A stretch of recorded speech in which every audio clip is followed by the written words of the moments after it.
everybody. Welcome back to the Purple Podcast. This is episode number 9.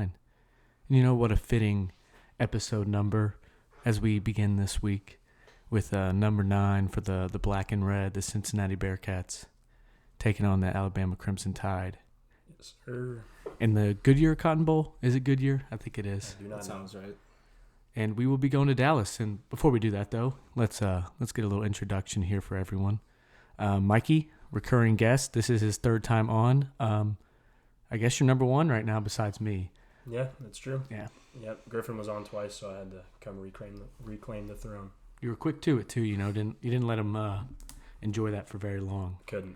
And then to my right here, the boy from Chicago, Owen Weiss. Good to be here. Graduated from Alabama in May, so can hopefully bring a little bit of SEC perspective to this game. It's gonna be a good one. Gonna be a fun time. Well, as someone who's been, I guess, rooting for Alabama for, 4 years now. 5, considering we're removed from college now. But anyways, it's a Monday, boys. We got some Monday Night Football tonight. Yes, we do. The Dolphins and the Saints. Mm-hmm. And as maybe some of you all at home know, I am a Dolphins fan. It's not been the funnest of times throughout my life, but you always get that hope each year. And this year was one of them, you know. It was one of those I was really hopeful coming in, win the first one. I think was it at New England? I think it was at New England. Don't know. And then lost 7 in a row. Well, yeah. And now we have won 6 in a row. So it's been a roller coaster, baby. We're going for 7 tonight. Excited for that one. Along with it, fantasy football is wrapping up, a league we are all in together. It's true. Honestly, I don't know where you all are at. Are you all still in the playoffs? I am. Not in the playoffs. Not in the McCaffrey's injury pretty much screwed my team. Are you in the toilet bowl? I'm not in the toilet bowl either. I think I'm in the 7th place game right now. Okay. Well, maybe you were. I don't know. I don't know if there's a spread in between who makes the playoffs and who makes the toilet bowl, if there's some teams in between There is. there. I think there's 2. Okay. Well, that makes sense. I am in the toilet bowl, everybody. I was actually the worst team regular season. Mm-hmm. A lot of things contributed to my downfall and my demise as well. One being Derrick Henry. That hurt very badly. Calvin Ridley quitting football for tough. You know, I'm not going to get on him because, real things. But anyways, it hurt the team. Kareem Hunt with an ankle injury and never really has came back either. It's been a tough ride for me. However, you're doing great in the toilet bowl. I got a bye in the toilet bowl, so yeah. I was so bad that I was the number 1 bad team. Yeah. And now I'm playing our friend Graham in the second round. I guess he had kind of have a decent record. Like Connor Gerhardt is he's still playing and he just won. I think he's going to be in the championship and he had a 6-8 regular season record. Tough year. Very top heavy, very bottom heavy as well. Me being on the bottom. But anyways, it's 104 to 105 right now, and it's even less than 1 whole point between me and Graham. All of his players have played, and I have 2 tonight. The Dolphins defense. I was contemplating, should I just not play a defense? I've done it before. It's I would imagine, man, they're playing Ian Book. Yeah. The rookie. It is in New Orleans, but a rookie quarterback against the kind of defense that Miami runs, where they're just constantly pressuring you, normally doesn't bode well for younger quarterbacks. And Graham still has somebody playing? He does not. Oh, I wouldn't play defense then. I got Mike Gesicki. What if he got no receptions, man? They got a good defense there. I might as well play him. They're not going to get – they have to do absolutely horrible to get negative points on defense. It's Ian Book, man. And it's Ian Book. Yeah. That's what I mean. They have to do terrible on defense to go negative. Because I looked at it. I really looked at it. I was nervous about it. So I should get it. I will not be, knock on wood, I will not be eating waffles, lots of waffles in Waffle House for an extended period of time. I will not be drinking milk and throwing up milk. And I will not be getting a tattoo, I guess. I was kind of down for that one. That would have been more fun than any of the rest. And I could have put it somewhere that was a little more discreet it would have been kind of a funny story in itself. But We should clarify that in the toilet bowl, you advance by scoring fewer points. Fewer points. So it's like a blue shoe. You get eliminated as you win. Yeah. So, anyways, that's a good thing for me. I was really dreading the thought of eating a bunch of waffles and being in Waffle House that long.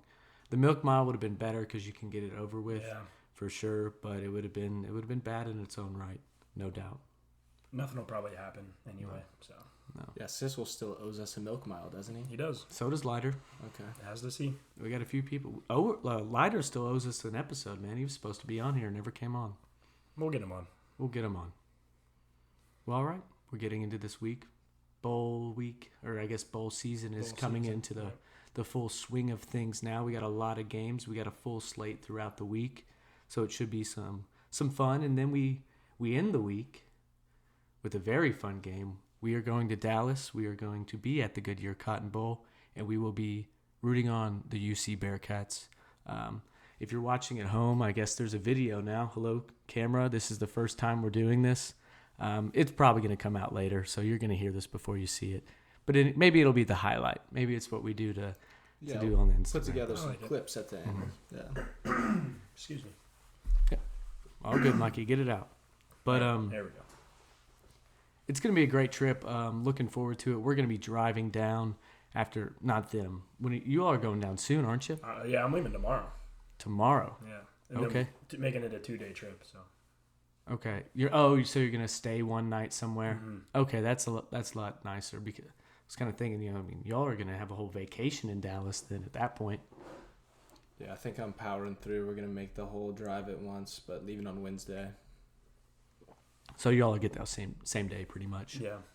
That'll be fun. Mm-hmm. I will be working until Thursday. Hopefully I can get off a little early Thursday and get on the road. We have 4 people driving, so it shouldn't be as terrible as if it were 2 people. I know me and Dana, we drove down to Florida after working one day, and that was like an 11-hour drive between 2 people, and it's where you're literally going cross-eyed by the end of it. But looking forward to it. And to add to the fun, I thought we'd do a wagering to begin this. So it will be December 31st when we are there. It will be New Year's Eve, regardless of the result, which will be a UC win. Regardless of the result, we will be going out and having a night. It is New Year's. Let's celebrate. And when you celebrate, you drink. Well, we do at least. Among other things, maybe. But anyways, it will be December 31st, and I thought that it would be fun to pick 4 games throughout this week, basically.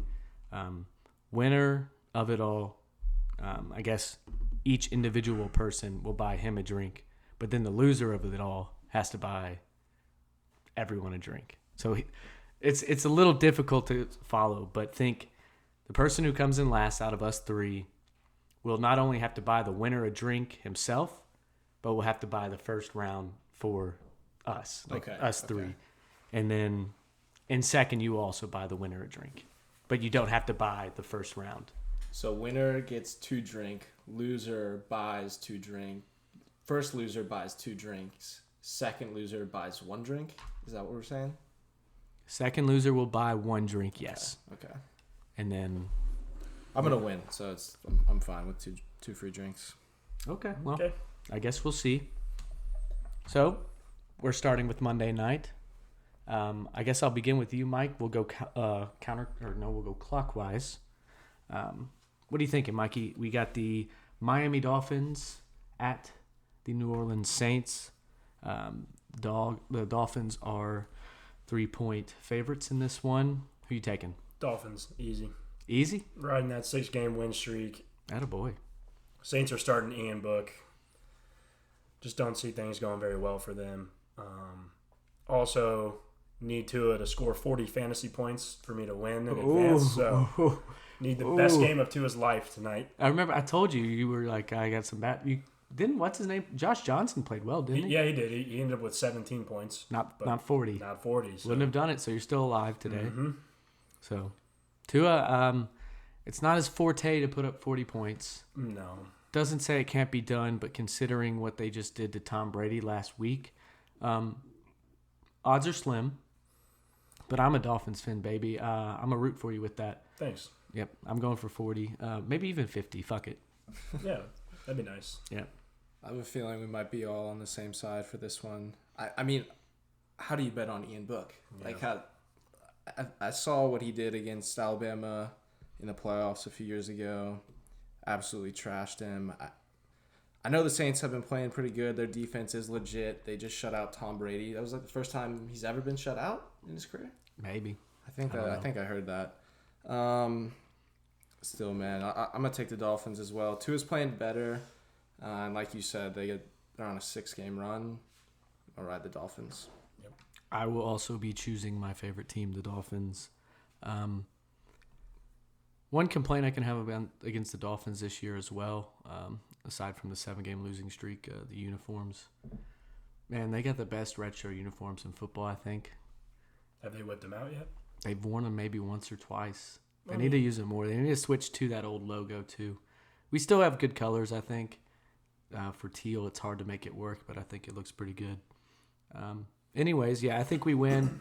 Indoor stadium, we got that Hawaiian arm. Don't have to worry about it getting cold. Yep. So, if you're the Saints here, is the game plan just hand it to Kamara 50 times, run 10 screens? Like, what do you? we're not a great rush defense team, but still, like, I would say that, you don't really have another option. You're not going to rely on him to throw the ball around all game. he can run a bit. Ian Book can run. He has a little bit of legs, so that might be a little X factor in the game. Jalen Waddle back as well, so making that receiving core a little more dangerous. Mm-hmm. Man, there's something about the Dolphins that's a plagued position. No one can stay healthy. It's true. We get Devontae Parker, who honestly is probably one of the best 50-50 ball catchers in the game. He's really good at those deep balls. That's a stretch. He is only good at those deep balls. That's probably he's true. Pretty as well. good at them. He's really good at them. He's really good at them. We'll put the highlight reel in the corner right now as we're talking. I don't know how to do that yet. We'll get there. But he's very good at that, but he can't stay on the field. It's always like a hamstring or a foot, man.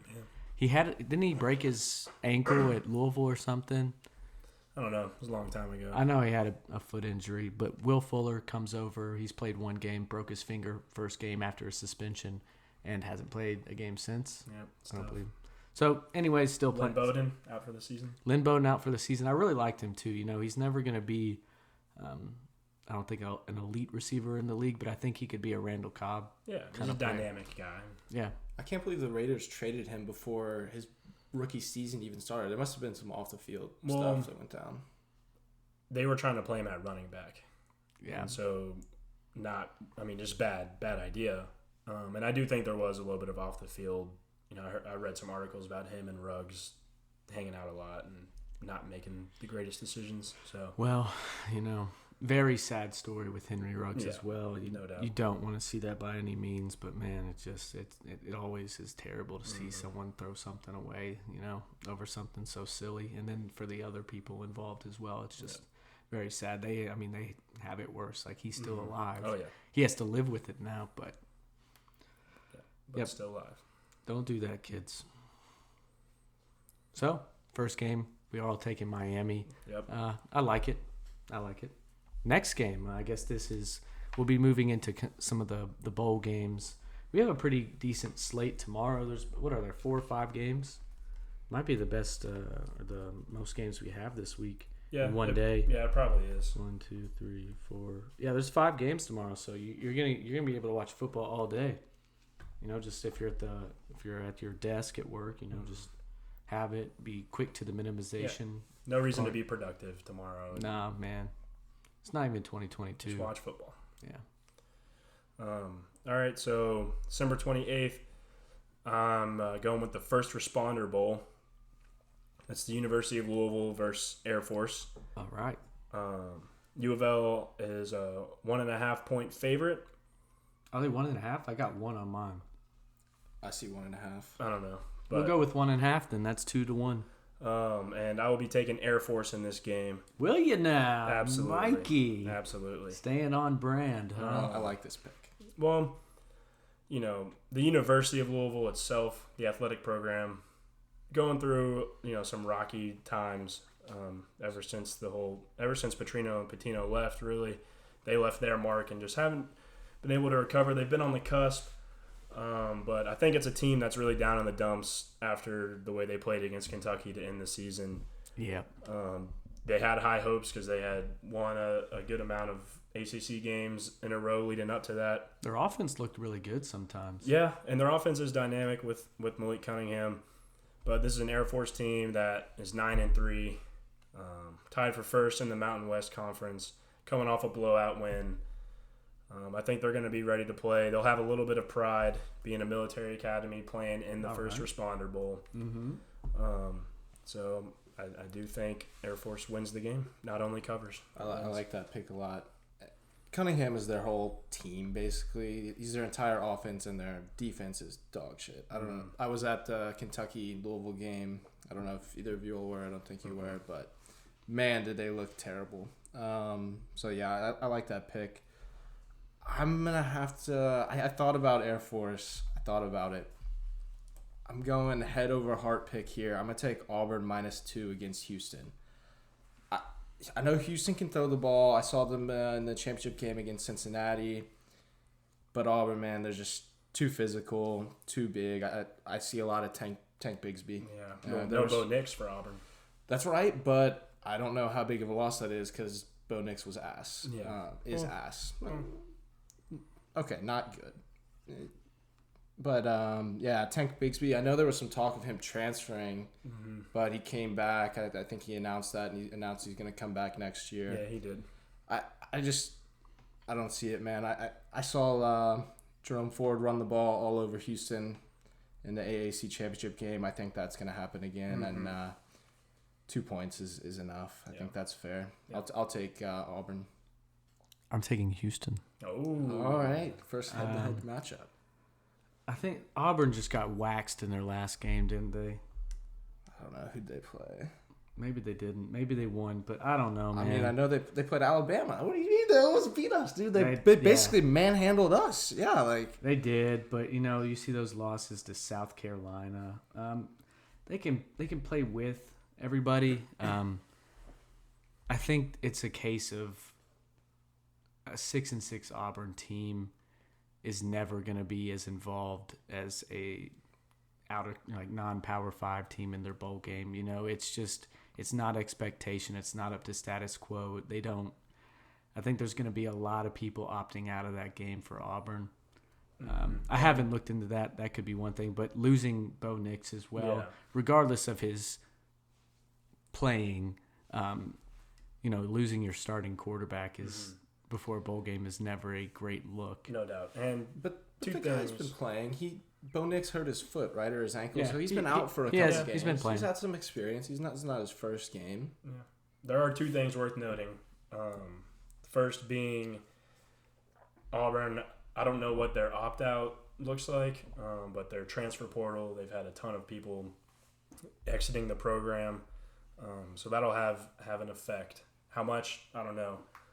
Second thing worth noting, Bo Nix did lead Auburn to a win over Alabama just a couple of years ago. That is true. That was kind of in a little bit of a letdown spot. If you remember that game, Alabama had a kick. They definitely should have made it. It was like a 30-yarder that would have tied it up. He did beat us, but overall he's trash. I have no faith in him, and I don't think it's that big of a loss.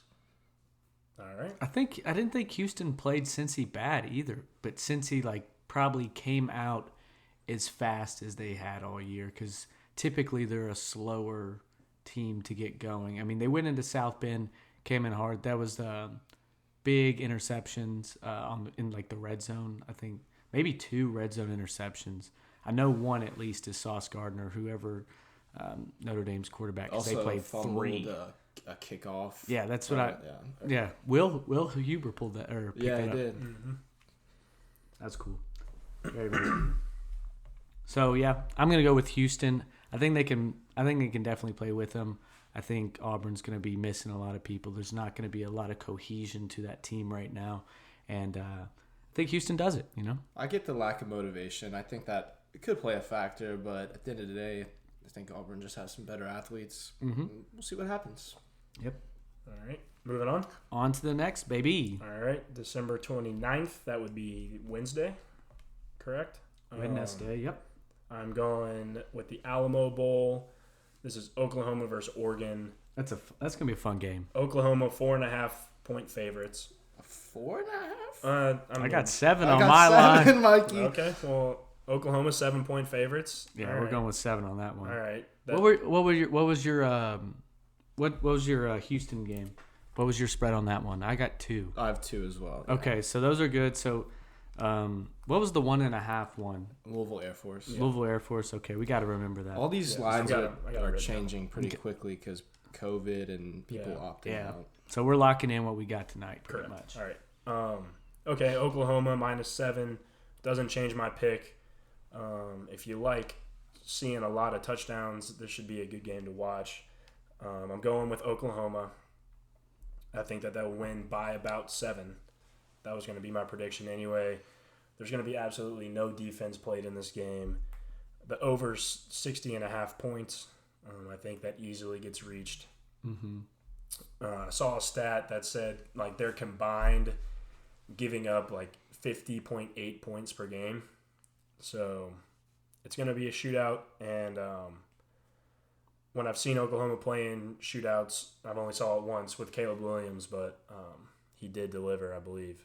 So You got to look at Oregon as well. If I'm picking this game, I did not, but if I'm picking this one, I'm taking Oklahoma just because of, you know, how demoralizing Oregon's season has been.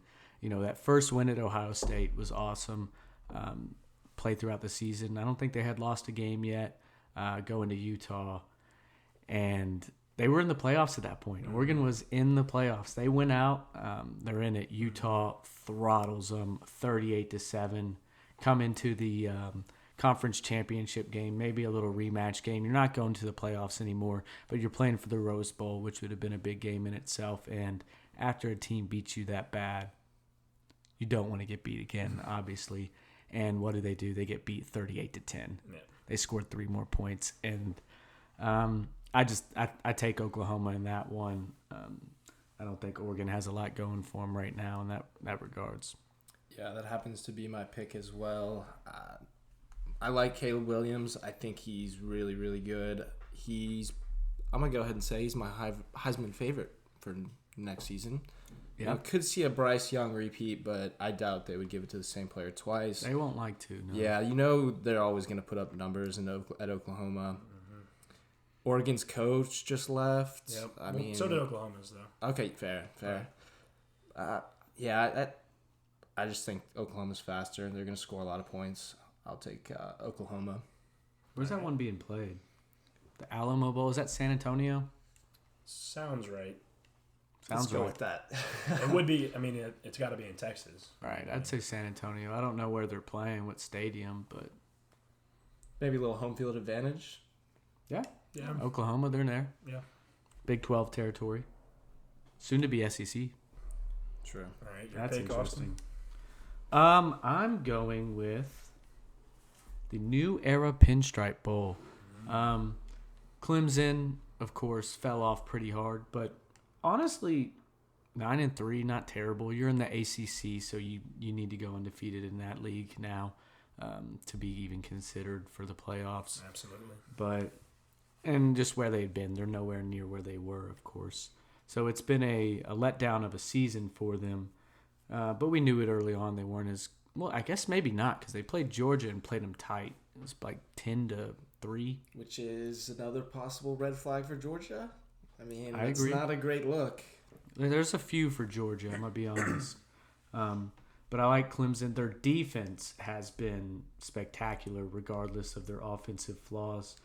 They're like a top 10 defensive team, yards per game, in pretty much every category. So seeing a team like Iowa State, they're not an offensive powerhouse by any means. They're a Big 12 team, and then they're probably as Big 10 as a Big 12 team gets. They normally have some more. They've had some decent receivers in the past, but I think Clemson's defense is what does it in that game. They don't have to score a ton, but I think their defense is still very up to par with any team in the country. It's just that offense has been a little lacking. Yeah. Do you know if Brent Venables is coaching in the bowl game? Not that it would make I would assume no, right? I don't know. One slight correction. This is actually the Cheez-It Bowl, if I'm reading my lineup correctly, not the Pinstripe Bowl. They did them below it. That's why. Sorry, team. Thank you, Owen. All good. Cheez-It Bowl. Cheez-It Bowl. That's a fun one. Quick question for you guys. If Oklahoma State beats Baylor in the Big 12 championship game, do you think they get in over Cincinnati? Yeah, I think they do. Maybe not. That was the toss-up, so it was really big that they did not. And that came down to inches. Oh, my God. Came down to inches, but I initially didn't think it would have been an issue because I fully believed that Georgia was going to beat Bama, but that was not the case. We realized that Bama is still superior. They're definitely Big Daddy in that relationship. I don't know, man. Yeah. I think they are in. It would have been tough to not let them in. I'm glad it didn't happen. Yep, I agree. So I guess on to the fourth game. All right. So moving on to Thursday. December 30th. That's right. Music City Bowl. Tennessee versus Purdue. Purdue was initially favored in this game, but due to COVID, opt-outs, transfers, whatever, Tennessee is now a 5.5-point favorite, I believe. Is that correct? That's what I have, baby. And I think Tennessee wins and they cover. I think Purdue will play them very well. Purdue's had some very quality wins this year. There's no doubt about that. They're not scared by anybody. No, but Tennessee's tempo is just hard to defend, and playing in Nashville, being so close to home, it's going to be a Tennessee Purdue's home not a game. far way away, though. It's not, but I think the majority of fans will be Tennessee because, and their program, it's an exciting time to be part of that program. Do they have a new coach or something? Yeah, Josh Heupel. Might be in his second year or maybe his first full season. Sounds right, because I know the Bama defensive coordinator went there like 2 years ago, but he only lasted a year, I think. That was a game I almost chalked it up. I knew Kentucky was going to lose that one. Just because Tennessee always has our number, man. It doesn't matter what year it is. Tennessee's offense is good this year. I mean, they put up some points. So. They have, and their tempo has just been a big issue for everybody. And initially, I thought Tennessee would win, but not cover. But I'm going to go Tennessee winning by at least a touchdown and covering and winning the game. Yeah, I agree. I think that's going to be my pick as well. I'm not going to commit just yet. I mean, we'll talk through it. But the only question would be if Tennessee's quarterback doesn't play. And he should play. He cut his hand open last game, apparently. He had to have stitches and stuff. It's questionable, but he should be all right. From what I saw, it sounded like he was okay. It wasn't a big deal. If he doesn't play, I think Tennessee's in trouble because he's pretty good. Yeah. Yeah, okay. I'll take Tennessee minus 5.5.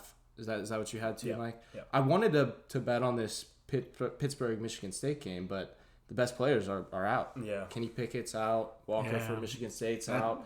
As soon as you see that, it's just not any... It's almost not even fun to bet.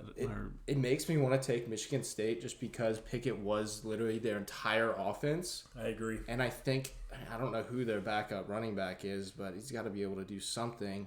How good is the rest of Pittsburgh's team? I don't know. So I would consider that one for the bettors out there at home, but I'm going to stay with Tennessee. I will be going with Purdue. Oh. 5.5. It's a pretty decent spread. It is for a team that has beat some really good teams. They have a line that can play with bullies. They beat Iowa at Iowa as well while they were number 2. Got kind of whooped by Ohio State when Ohio State was coming into their things, but still lost 59-31. Semi-respectable. They put up points, let up a lot of points, so that's ugly. But finished the season strong. Beat Northwestern 32-14, and then beat Indiana 44-7. So they put up points. Sometimes they don't. Yeah. So it's who shows up. I think Purdue has a good shot in this one. And I wouldn't be shocked if Purdue came out and just dominated. And then you see 5.5. That's what really sold it. That's a larger spread and something like that. So no doubt. Did either of you guys think about South Carolina versus UNC? Absolutely, and I had no idea. South Carolina just got completely dog-walked by Clemson last week. 30-0. Yeah, it's a few weeks ago in the conference. Or no, that's rivalry week. Yeah. North Carolina's quarterback is sitting out, though, for the draft. Oh. Howell's not playing. Okay, well, that definitely changes. I also don't like a 6-6 ACC team. And their best player's not playing. And their best player. 9-point favorite. Is their best player even that good? It's a legit question. Time will tell. You know, man, the only other, I guess, person to refer to as a North Carolina quarterback is the MVP. Mitch Trubisky. Yeah, he's terrible. Not the best pro quarterback. So, honestly, he probably would have been the best quarterback on the Bears this year, though, still. Nah. Justin Fields showing some signs. He's okay. Yeah. So, North Carolina's favored by 9? Yeah. I would probably go with South Carolina. Can Spencer Rattler play? I'm just kidding. They wish. He's such a bitch. I really want to beat him next year. Yeah, we will. We need to. Did you do yours yet? Yeah, I took Purdue. Okay. Yep. So we're done with the slate. Yeah, let's read our picks back just to. Okay. So we got Dolphins tonight. Yep. -3. 28th Air Force +1.5. 29th Oklahoma -7, and the 30th Tennessee -5.5. Pretty similar to Mike's picks. I have the Dolphins tonight, even though that game just actually started. Yep. Auburn -2, Oklahoma -7, and Tennessee -5.5. And I will be going with Miami tonight -3. Houston, the Cougars +2. Clemson -1.5, and then Purdue 5.5. Dogs. Well, Owen, I think Austin will be buying us drinks in Dallas. Yeah, I think that's a pretty good assumption. I guess I shouldn't have picked odd man out of 3 people. Yeah. Well, we didn't know. Because y'all are going the same. We didn't know. Though. Well, Yeah. we have one different pick, right? I have Auburn. You took... I took Air Force. Yeah. I thought about that Air Force. I'm glad we didn't take all the same picks. Yeah. This is shaping up to be a fun one. There's this game that we should do this thing next year with our group. Each week, you pick 3 games, include like with the spread, and you get a point for each one you get right. If you get 3 right, it counts as 4 points because you got them all right. Mm-hmm. If you miss them all, it's a -1, and you just track it throughout the year. Kind of like a fantasy football, just with picking games. Yep. Yeah, it'd be fun. I think so as well. Way to spruce it up, and maybe we'll bring it to the podcast for y'all. We'll do a weekly episode where we go through our picks and everything. It'd be fun. Mm-hmm. So now, Transition over. let's get into the big games. Oh yeah. The ones we're really thinking about. The one we will be attending. Oh yeah. We're gonna save that one for last. That's what I was gonna say. It's only right. Yes. But it'll be the second game of the day. It will be in Miami, and that is the Georgia Bulldogs versus the Michigan Wolverines. Going into that game, Georgia is a -7.5 favorite right now. It's points. That's bigger than any spread we saw earlier. What are y'all thinking? What's the key to win here? I have a question. Do we count this game? No, we're not. We're not really Well, I guess we are picking one, but it's not. We'll already be there. It'll be that night. We're not gonna be. But it'll end before. I mean, you can. Nah, man, we're gonna be out there drinking already. Well, I know, but we can wait to buy each other drinks till after that game. Nah, man, it's first round. That's the fun of it. All right. Start first round. Get it off right. I'm with you. All right. Good heart. Georgia, Michigan. I think Georgia wins this one easily. Michigan has done well for themselves this season. They finally have gotten over the hump of certain games that they've tried to do. Had a shot for the almost made a dumb statement. I was about to say had a shot for the playoff. But they are in the playoff. Yeah, they did have a shot, Michael. You're right. They did. They have a great shot, actually. They had a shot, and they made the shot. Exactly. I'm glad you corrected yourself on that one. But if Michigan wants to stand a chance, quarterback play It's been so hit or miss this season, playing different people, not being consistent. So they'll have to play great at quarterback. And the D-line, Aiden Hutchison, David Ajabo, we know that those people can rush off the edge and rush the passer. Against Georgia, you're going to have to hold the edge and stop the run and play with the big boys. So if Michigan wants to have a shot, I think that those are the two big factors. I think Georgia runs away with it, and they win by at least 2 scores. I kind of agree.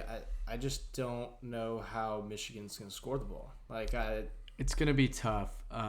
They got 2 almost 1,000-yard rushers, so they have that going for them. They can run the ball. That's what it's going to be if it's it. It's going to be button heads, 2 defensive kind of strongholds going at it because Georgia's offense doesn't necessarily impress me either. And a big thing that Stetson Bennett, as much as he is efficient and doesn't throw a ton of interceptions, it's when you put him on the run, it's when you have people after him, when he just sometimes will find himself throwing a ball that he never should have. And that's where I think the pass rush, as you had said earlier, Michael, that's going to be if Michigan's going to win, they're going to have Aiden Hutchinson's going to have a MVP performance, I think, and force some turnovers, because if you just go toe-to-toe, you're just running the ball back and forth, Georgia's going to get you more than they don't. Yeah.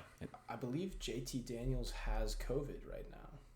So I don't think that would have mattered anyway. I mean, Stetson Bennett's their starter. They've gone with Stetson all year. So yeah, I think he's better. Hunter was always talking how good. He's like, I think JT Daniels is so good. It's like, I mean, I haven't seen anything. Yeah, we haven't been able to see. They're both just okay. I mean, that's Georgia's weak point. He's a good college quarterback. He's fine. He's good, but if you're gonna win the championship, you got to be exactly legit. You can be good, but you just can't turn the ball over like he did the game against Alabama. Exactly. Yeah. Yeah, and Georgia's run defense is about as good as we've seen in the past few years. I mean, you could make the case for some of those Alabama defenses, but I don't know, man. I especially when you can't keep them honest. When you can't throw the ball downfield. You can't throw the ball at all. I mean, it's going to be tough. Absolutely. Yeah, I'm taking Georgia in this one as well. It could be close just because I think it's going to be a low-scoring game. But Georgia's kind of got some revenge a little bit. Like, they're going to come out. Yeah, they'll have a chip on their shoulder. They want to play Bama. Yeah. They want to play him again, no doubt. And they looked like the most, by far the most dominant team all year. Yeah, it's not even easily close, right? Yeah. So I think that's something to speak to the SEC East. As a Cat fan, I don't like to admit it, but it's just obvious. It's not fooling anybody. No one's surprised by it. But the West is significantly more difficult to come out of. In the East, especially with Florida having such a terrible year. It wasn't much of a challenge. They were just running people out. Yeah. So they got humbled quite a bit in that game because I really did too. I was like, man, Georgia looks like legit. This might be their year. Everyone was saying it. And then they got beat pretty bad. So I wouldn't count them out either. Like, I know they look terrible in the championship game, but I would not be surprised if somehow Georgia ends up winning this whole thing. No, it's hard to beat a team twice. Yeah, and they have a ton of talent, man. Like, their defense is stacked. Their linebackers and D-line are so good. You got, what's his name, Pickens, the wide receiver, who's kind of been in and out. Yeah. That dude's a legit athlete. Yeah. A lot of it is going to be quarterback play. If he can play well and score and not turn the ball over and just kind of be a game manager, then they have a legit shot to not only win this game, but win it all. It's going to be tough. I think first game here, Stetson Bennett will be. I think he can get away with some picks in this game, truly, because Michigan's offense doesn't scare me. They won their games running the ball. And that's just – I don't think it's going to be viable. I don't think they're that dominant to where they'll be able to run over Georgia too. Yeah. You're beating Ohio State, and Michigan State did what you did better. They beat them by running the ball consistently. So if Michigan State can do it, I think Georgia can do it, especially with a better defense. So I think he can get away with a few here and there. Do we have the over-under up for this game? Anybody? I don't know it. I'll be able to pull it really quick here. I scrolled past it. 45. 45, yeah. That's not a lot of points. No, it's not. Especially for a college football game. But Michigan is 11-2 against the spread. Something to take into account here. I mean, yeah, that's just because no one ever trusted Harbaugh at all. Like, this is the first year that they've ever put it together. Yeah. Well, once they won the Big Ten championship, it was one of those things. I was definitely. When was that? Like, how many years ago? No, they just won it this year. Oh yeah, I'm saying but prior, I don't know. Yeah, it's but been that's a what I long mean. time They since finally I've got been. over that hump. It's like, Right. Now you get to go play Georgia. I was waiting for a classic Michigan choke job, as Connor had said when 100%. we first discussed it. But yeah, I'm taking Georgia as well in this one.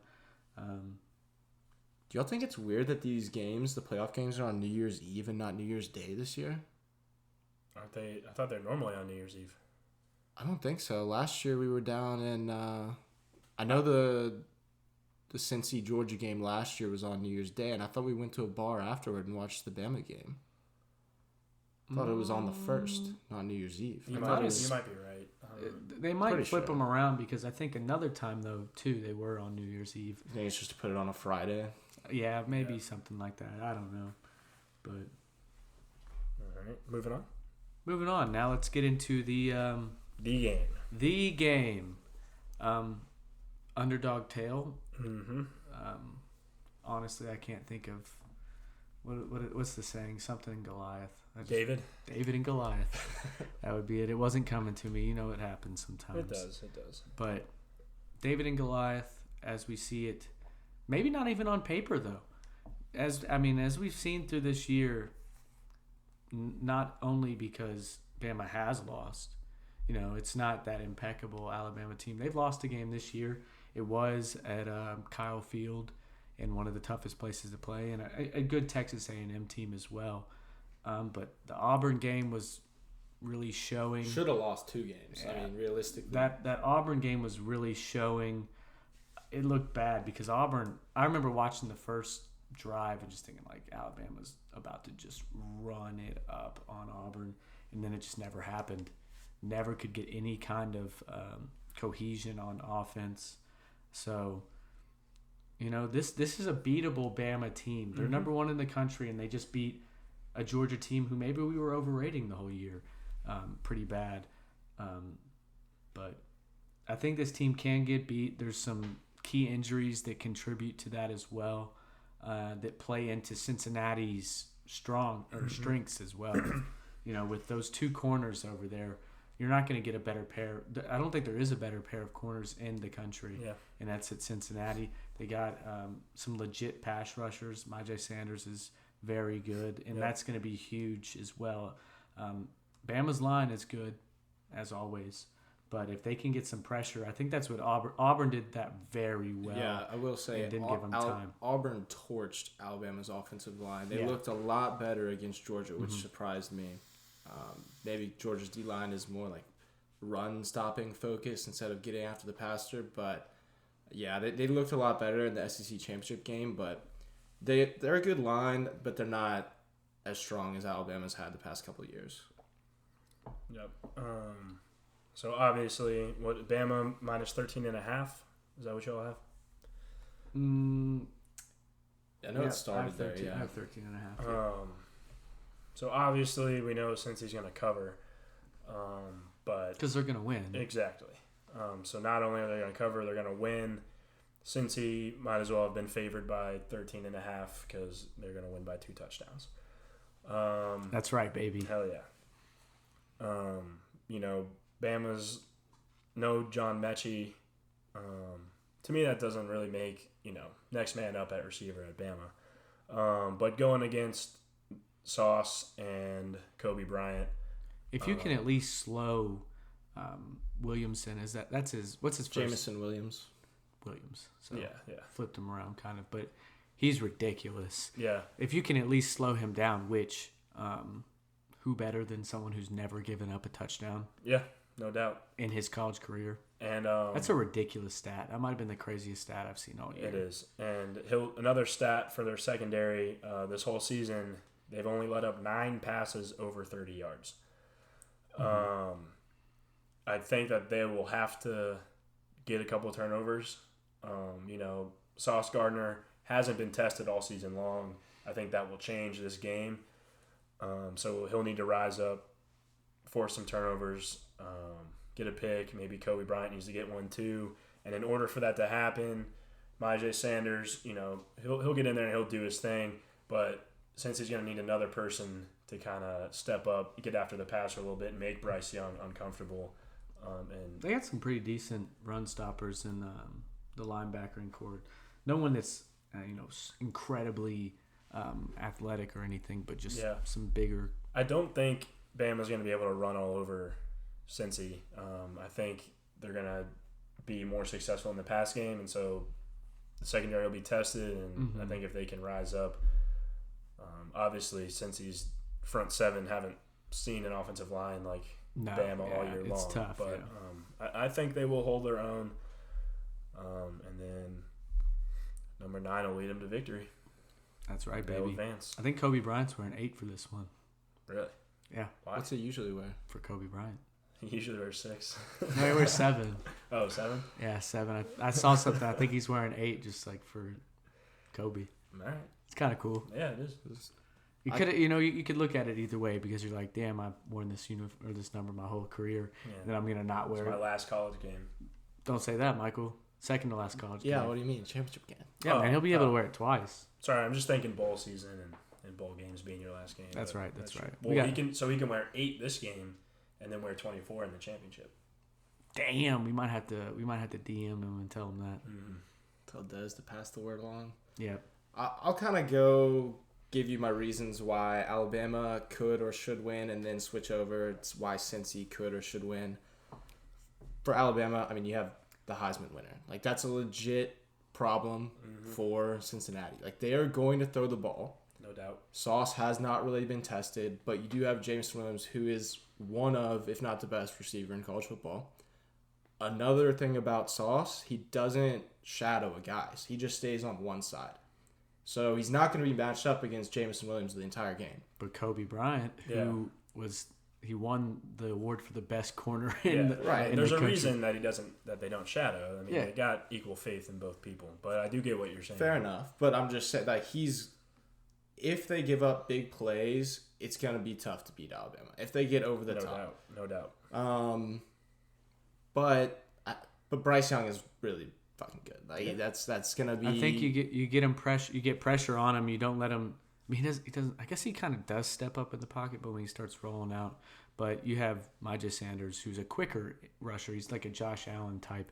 He's not a bully there, but more so finesse and speed. Yeah, and that's what he would have more success against this Bama. I agree. But Bryce Young looked really, really bad against Auburn with that pressure when he can't let a route develop and he can just basically bomb it down there. When he had to hit the intermediate throws, he just wasn't hitting them. They weren't happening. So if you can get that pressure, I think that's the only way you can really slow it down. I mean, he's like 40-4 or something. I don't know how many passing touches, but they're like 4 interceptions. Yeah, he's super accurate unless you have some pressure. Another reason, this is not the type of game that Saban is known to lose. All right, like this, It's not. We don't. I'm gonna say. I'm not gonna say we actually, because I'm not a Bama fan right now. Cincy fan. Bama does not really lose in these spots. You've seen it a couple times against Notre Dame, where they were heavily favored in the playoffs the past couple years, and they came out and absolutely smacked them. Now, this is a non-Power 5 team. Do they have the athletes to play? I don't know. But I know Bama is going to come in motivated, ready to go. Saban's going to have them in the right spot. And you also have 2 former NFL coaches on your coaching staff. Like the offense coordinator, Bill O'Brien. Doug Marrone was a coach for the Jags a few years ago. Like, they have some experience in the coaching staff. They always have in the past few years. They're going to be on point there. Okay, third would be the line. Alabama's defensive line and linebackers scare me. Cincinnati's weakest position group, you could argue, is their offensive line. They were really sloppy early in the year. Desmond got pressured a lot. Will Anderson coming from the other side, like, they're going to get pressure on how we talked about Bryce Young being pressured. Yeah. They're going to get people at Dez. That's going to happen. Yep. So how do you respond to that? Because if the offensive line starts playing nervous, like, or just sloppy like they did at the beginning of the season, it's going to be a long day for Desmond. Like, their athletes are too good to give them chances. Like, you have to be on point. Mm-hmm. I mean, I think it's incredibly safe to say that Desmond is going to have to play the best game of his college career. Any team that beats Alabama, maybe not any team, but a majority of the teams that beat Bama have a mobile quarterback who can get out, because they're going to pressure you. It doesn't matter what O-line you put out there. They're going to have pressure. But if you can make things become unorthodox, where you're not in the pocket, where you're rolling out, making plays just basically on a whim, that's what's going to have to happen. Yeah. Desmond's going to have to make plays that are not status quo. They're not going to be 3-step drops, throw it, 10-yard hitch. It's going to be rolling out, moving the pocket, because if he stands in there, I do think it's going to be a tough day they're going to get through. Absolutely. And I'm not as confident as you are, Mike, that Cincy will be able to easily shut down the running game. I think Bama's offensive line has struggled in pass protect, but they've generally been able to run the ball pretty well. Now, Cincy has those DBs, so you can match up man and stack the box. But I don't know. Like, at the end of the day... This Alabama rushing team, like, they don't have great... I mean, they've been... Of course, Brian Robinson ran for 1,000 yards by 71, but the next closest is 284. He's been hurt. They've only amassed 1,919 on the year. You know, like, Derrick Henry did that himself one year. Mm-hmm. It's not your typical Bama team, I don't think. It doesn't mean they're any worse. Well, maybe it does mean they're a little worse, but it doesn't mean they aren't the best team in the country necessarily. There's a reason that they're the favorites, because they're Bama and they're pretty damn good at football. So I think they can at least slow the run, and I think their corners are going to really help being able to, the linebackers will be able to key more on the run, knowing that they have that help behind them throughout the game. Another big thing, well, I guess not a big thing, but Jerome Ford's very good. Cincinnati is best when they can run the ball. It's going to be tough. That's what it's going to be. It's going to be Desmond putting on a show if they win this game, which I'm all for. I'm ready to see it. I believe in it. It's going to happen. And I'm ecstatic because this is about the first time I'm ever going to get to see Desmond play. True too, man. Because I've always been busy with my own football stuff. But it is going to be some design QB run, with the back lead blocking. It's going to be some reads, and they're going to have to create, I'm using air quotes, run plays with quick game passes, some screens, some quick slants, quick hitches, which I know you touched on that earlier, but I read a stat where Bama's actually been pretty susceptible to the short game passing stuff. Their passing game, just looking at this list of basically yards per game allowed, Bama is, you scroll for too long. You scroll before, you would think you'd ever see them. Mm-hmm. So, they're behind, Miami of Ohio, Wake Forest. Their pass defense has been their weak spot. Their run defense is very good, but their pass defense has been their weak spot. They're missing a starting corner. That's right. And it's not like Cincinnati doesn't have weapons. They have very viable weapons. I like Trey Tucker, number 7. I think he's a speedster who could have a good game if they can get him, kind of underneath routes. Alec Pierce is very good on deep balls. And then they have 2 very serviceable tight ends, Josh Wiley, and then I'm forgetting his other, number 11. What's his name? I don't remember. Taller kid, right? He's a tight end. Leonard Taylor. Oh, Leonard Taylor. Yeah, he's a pretty good tight end as well. So they've got options. You just got to give them time to get it out. Yeah, I agree. And those three things would be like the reasons that Alabama they're obviously the favorite. But if you're going to say that you think Alabama would win, I think it's Bryce Young, Heisman winner, Saban and the coaching staff, they're going to be ready. And then the line game, offensive line, defensive line. I think they have an advantage in those areas. Yeah. For Cincy, one big thing that they have going for them is the dual threat aspect. Like the quarterbacks that have beaten Alabama teams in the past have all been mobile. They've all been able to move. Yep.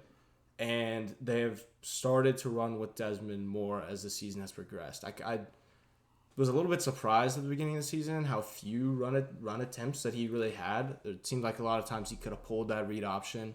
He just kind of It almost felt like they were keeping him safe, protected. You know? Yeah, absolutely.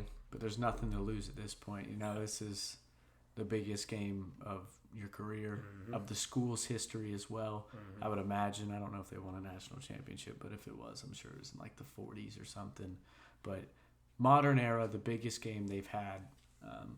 So they're not taking anything off the table. There's no protecting anybody. They're going to do everything they can. If it's what's going to give them the best shot to win, they're going to do it no matter what in this one. And you know, to me, it's the quick game, passing game is going to make all the difference because the beauty of the quick game is you don't need a lot of time in the pocket. You know, you don't really have to block pass rushers for that long. It's can your receivers get open on quick underneath routes. Yeah. So that'll be, to me, the difference maker in the game and what's going to allow.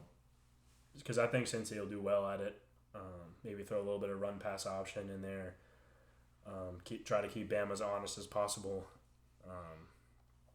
But to me, Cincy's going to have to be really clicking in that department to put together drives and to win the game, ultimately. The thing is, at the end of the day, it's probably one of the circumstances where Cincinnati's going to have to play their best game, like their best game. But they're capable of it. They played a great game against Houston, tons of momentum.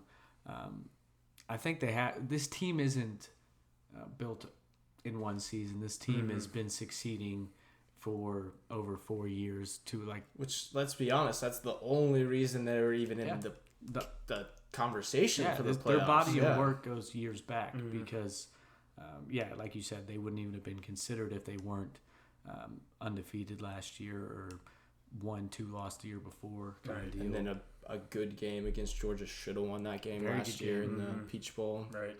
And you guys mentioned the Mechie injury. I think that is going to play a big factor. I mean, if you look at the receivers, let me pull it up real quick here. Leading receivers, Jamison Williams, 1,445. John Mechie, 1,142. Next closest is Slade Bolden with 333. Yeah, he's a douchebag. That's a big drop off. I don't like Slade Bolden. But that's another story. I think Mechie actually has more catches than Jamison Williams. I don't know. Correct. He has 96 and Jamison Williams has 68. Okay. Yeah. That's a big loss. Yeah. You're leading reception. And especially if we're talking about this big position battle with the two best corners. That's true.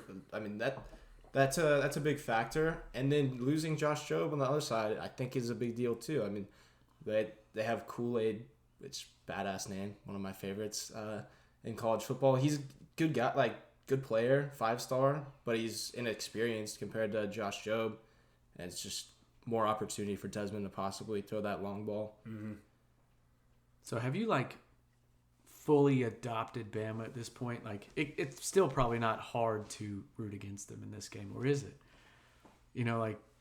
Yeah, I've definitely adopted them. I mean, that's my team. I went to school there. Been rooting for them for the past 4 years. But at the end of the day, my friendships take precedent over my fanship. I would root against Kentucky. Yeah, you have to. I mean, no doubt. I want what's best for my friend, and I want to see Bearcat national championship. Yeah, absolutely. I'm not even going to go into the talk of it's already so amazing that they just made it here, even though I just did say that because they're going to win the game too. But damn, what an accomplishment as a program. I guess individually as well. Everything to Cincy, way to fucking go. Yeah. Absolutely. Proved them wrong. They've been saying it for years. A non-Power 5 team will never make it in a 4-team playoff. Yep. Well, they did, and they're about to win this game. and they're about to go to the championship. And if everything goes according to what we said, it will be playing Georgia in the national championship in Indy, baby. Rematch. What a shit location for a championship, man. Lucas Oil's a pretty cool stadium. That stadium's pretty nice. I feel like it's on the edge of becoming like not modern enough, though. You know. Well, I mean, if you compare it to like, it was like the modernist, non-modern stadium now.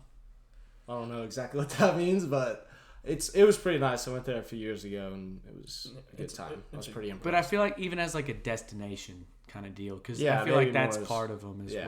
well, where the championships are. Indy's a cool city though. I will in say its own right. before we hop off the Cincy Alabama game, one thing that does scare me a lot is Cincinnati's kicking game.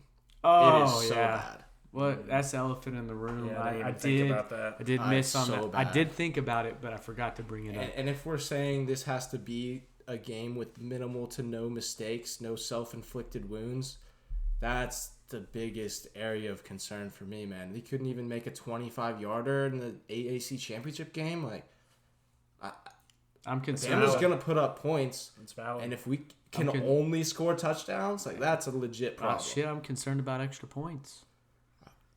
I mean, yeah. It is spooky, but I believe in the man. It is what it is. I mean, Put him down, baby. He'll be 4 for 4. Game-winning field goal. 20 seconds left. I hope that From is the not the 20-yard situation. I hope that is not how the game goes. But if you just nailed it, man. As a Bama fan, that'd feel really nice. You know? Bama Finally, has it's not your historically kicker. had terrible kickers. Finally, Yeah. it's not your kicker.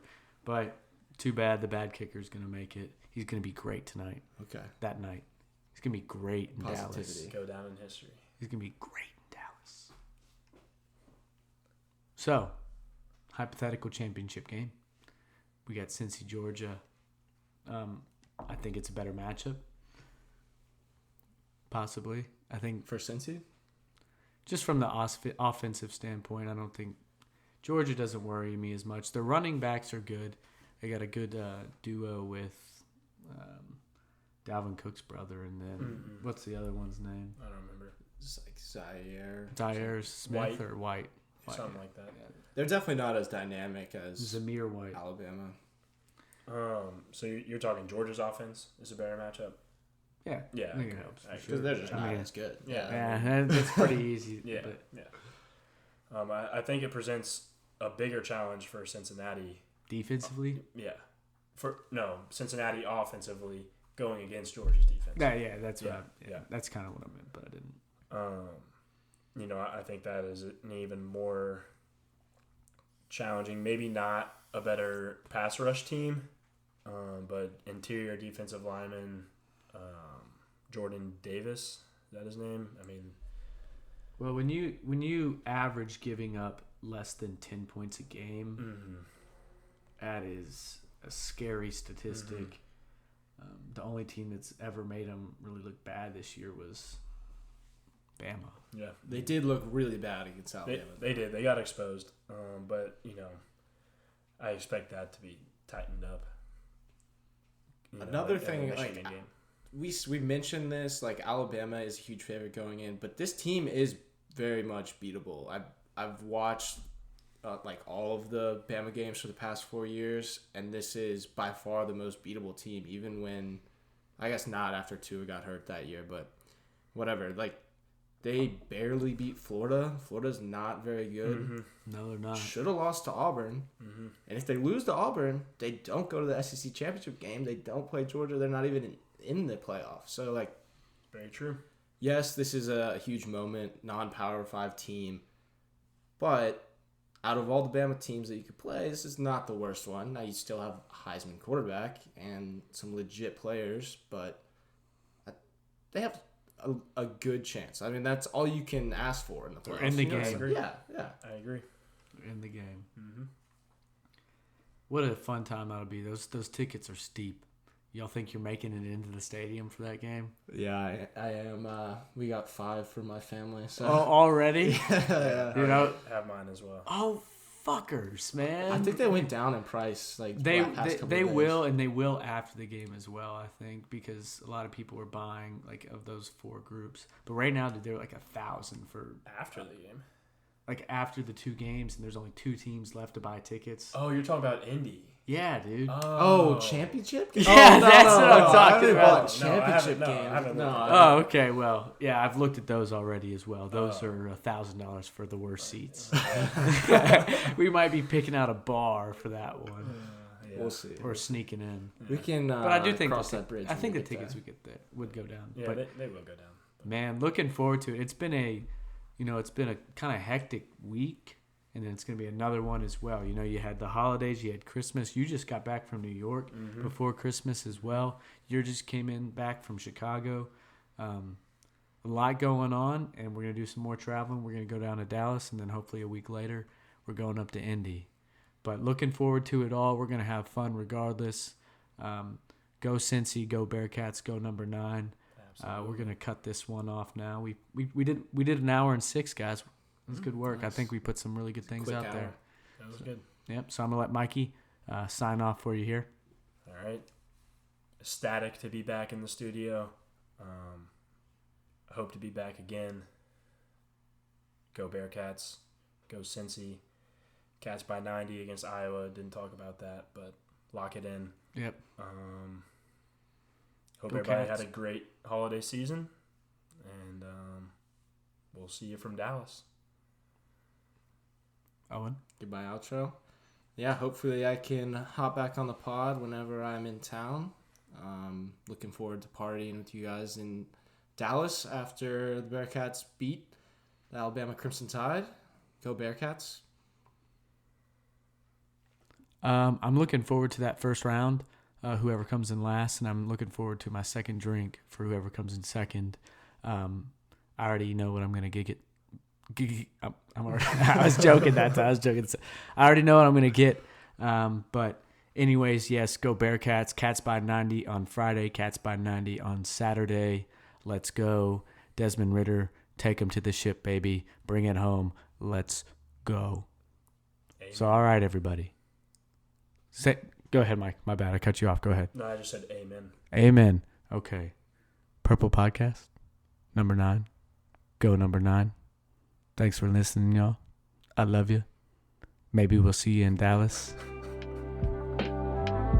Peace.